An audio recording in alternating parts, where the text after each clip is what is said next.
Hi, it's me. I'm the Highlander. Today I installed the new firmware version for the Ultimate 64, version 3.1, core version 1.41. I got that wrong in my last video, so I thought I'd do that correctly. Now, when I installed it, um, I'm probably like you. I just bung it on the machine and I try to use it, and then I always run into trouble because I don't know stuff that I could have read in the documentation. Now, in some of the previous cases, there wasn't much documentation, but this time there actually is, and it's pretty valuable. So I want to go over a couple of the first pitfalls that you might run into. I know it's the first day, and when I make a video this quickly, I usually make a mistake or, I lie about something without knowing it. So let's just dive in and at least look at the couple of things that I did learn so that you don't have to. And I'll try to make it as quick and easy as I can.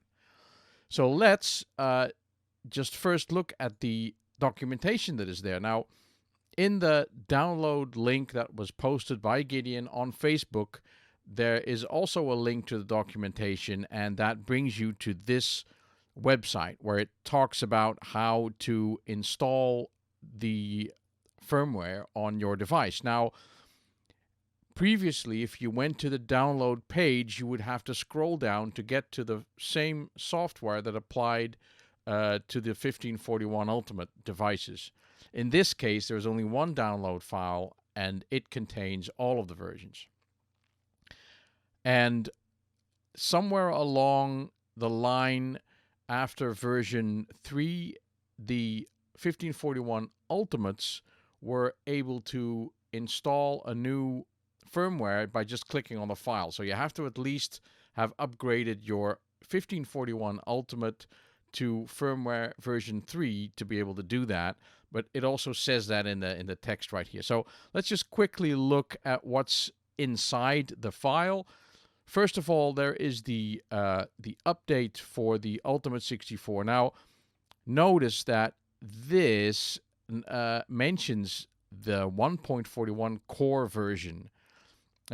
I'm still not entirely sure about what the difference is between the firmware and the core version, but it looks to me like the firmware version is the entire package that goes on the 1541 Ultimates, and the core is what runs on the Ultimate 64.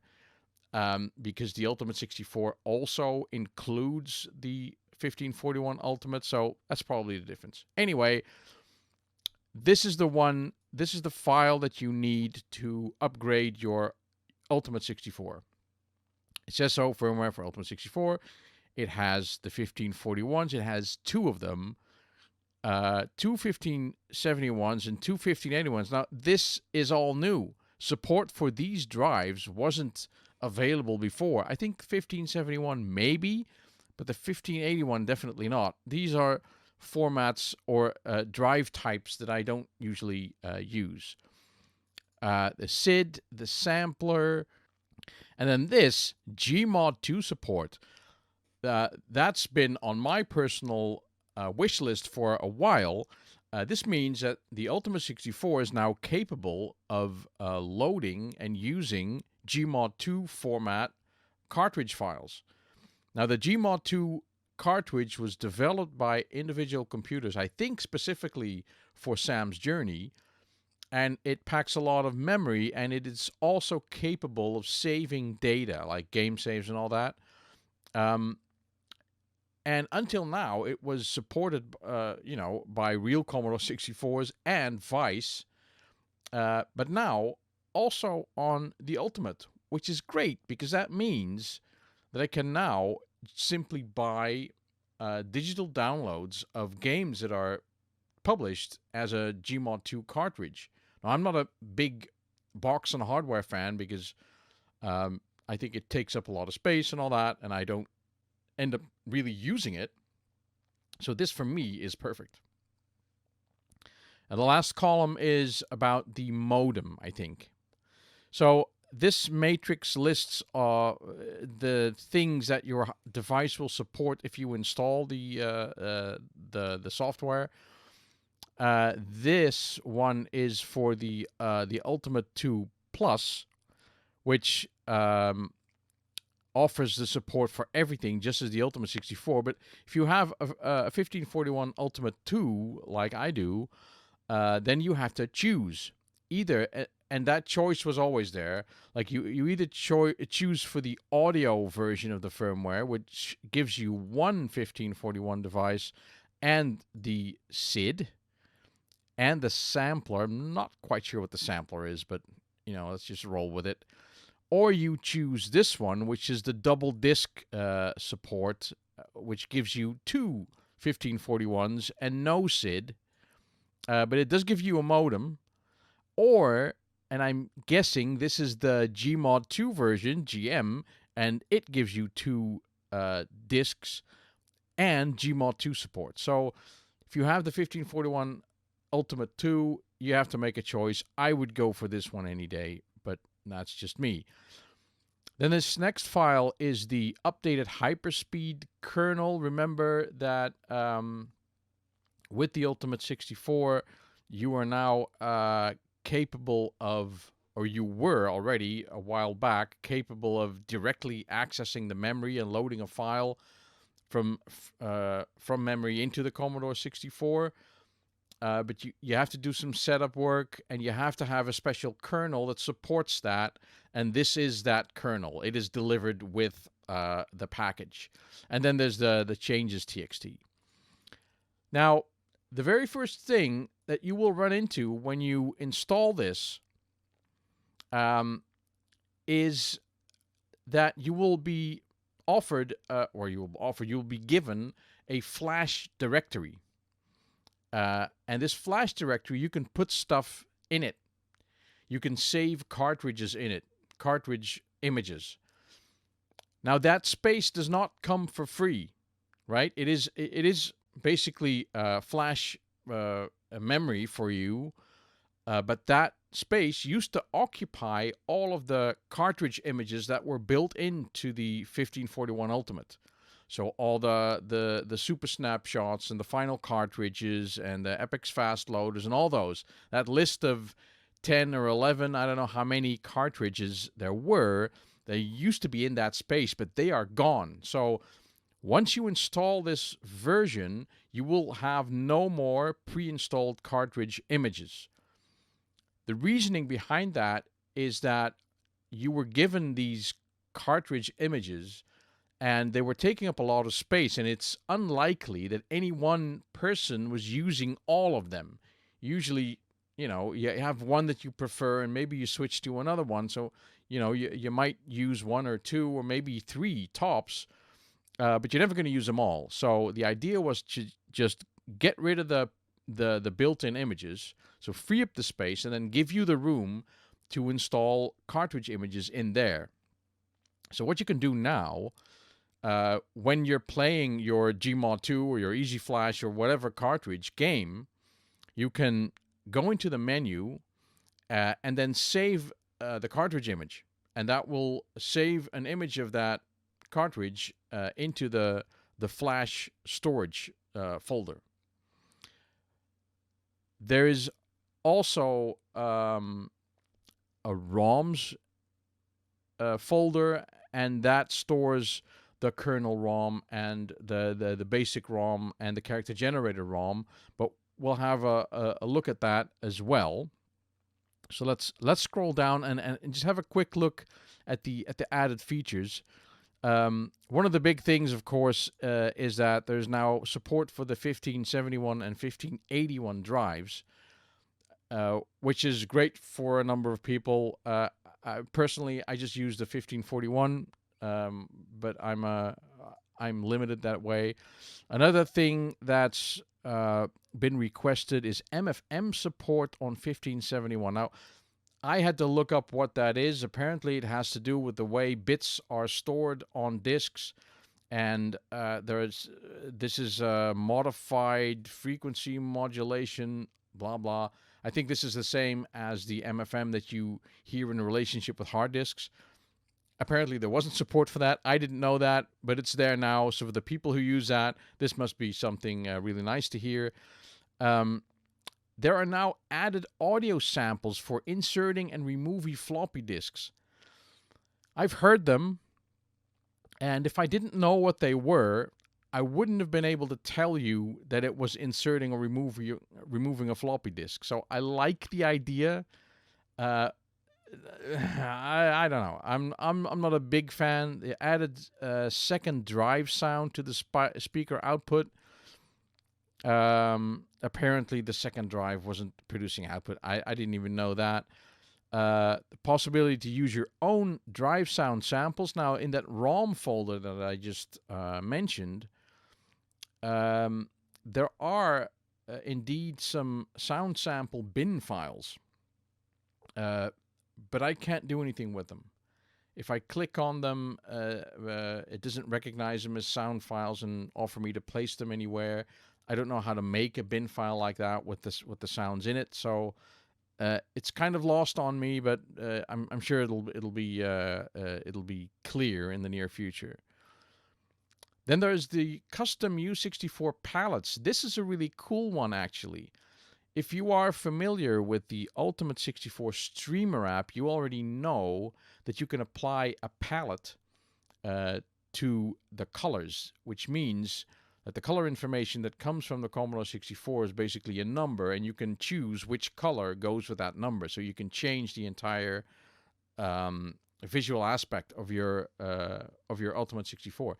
Now, the Ultimate Streamer app can already do that. In fact, it already does that.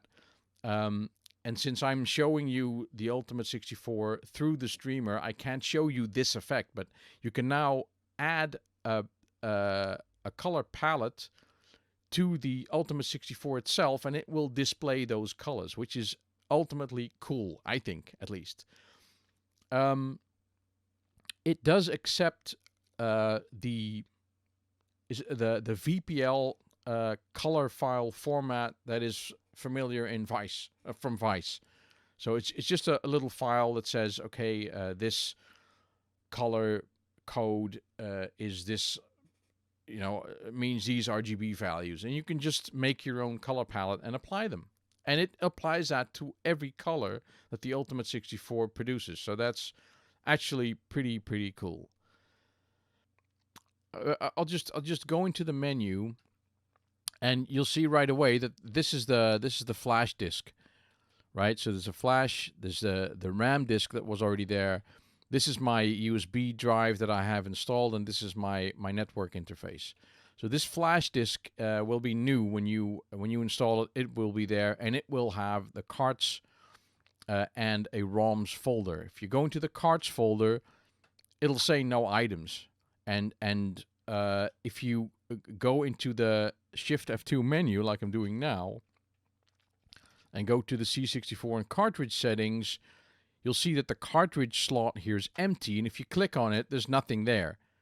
So this can come as a shock, as if you use this thing with a standard cartridge and all of a sudden there's nothing there, you're gonna say, hey, where have my cartridges gone? Well, you have to install it yourself. So this wasn't in the original upload. Of course, after Gideon releases a firmware version, then immediately you get questions and requests for fixes. So I think Gideon quickly realized that providing the cartridge files in a zip file would be the best thing to do. So I think that if you download it now, it will come with a zip file that has all the original images in it that was, that were built in before. And you can place them here. You can just put them on your flash disk and then copy them here. You can do that. Well, should I demonstrate that? I don't know. Let's do that. If I don't think I have any cartridge images here, but let's just imagine that we have Sam's Journey here, and I only have the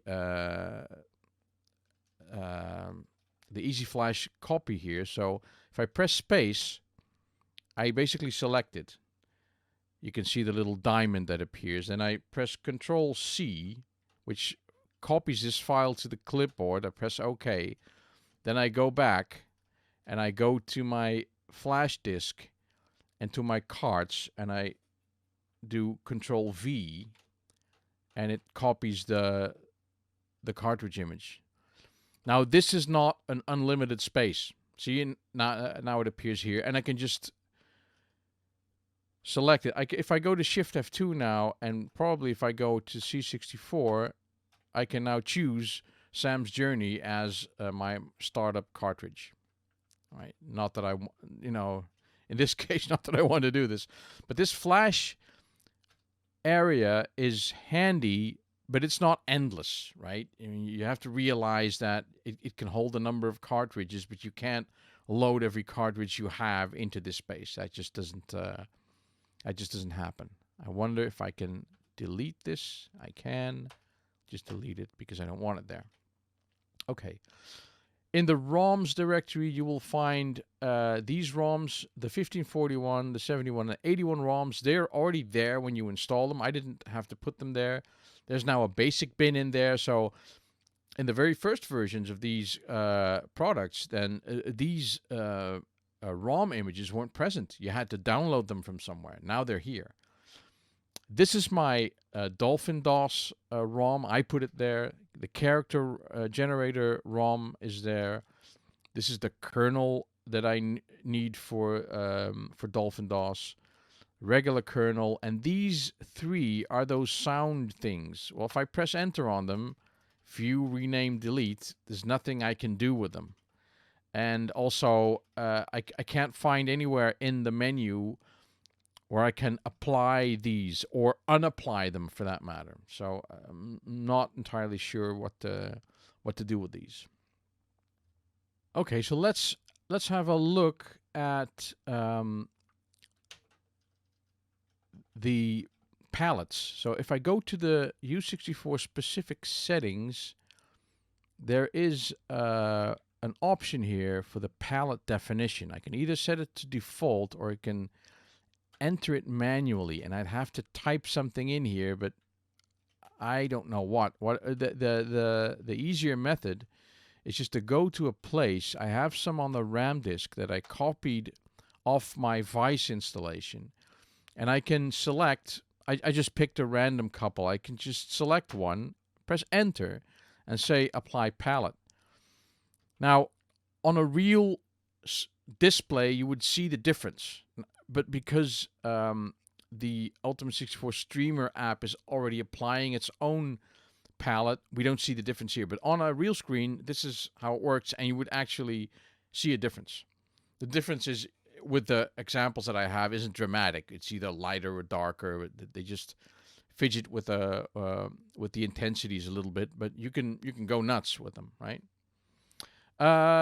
Going into the menu again, there is a system info page. So if I press F4, I get a little page with some drive info, the type, the ROM that I have installed, which disk has been mounted, drive B is disabled, the software IEC that I talked earlier about. So you just get some information here, which is handy, I think. Flash disk, we've seen that. Cartridges are now always CRT files, so there's no more difference between the cartridge file types. If I go homebrew, if I go to let's try Monstro, because Monstro, I know this is a Gmod 2 cartridge, and I'm gonna turn on the volume here in the hopes that will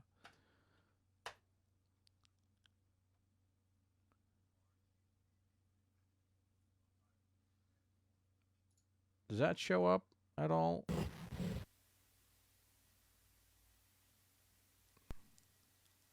Monstro Gigacho. See, so this is the way to go. This is a Gmod 2 cartridge running on the Ultimate 64. That's pretty great.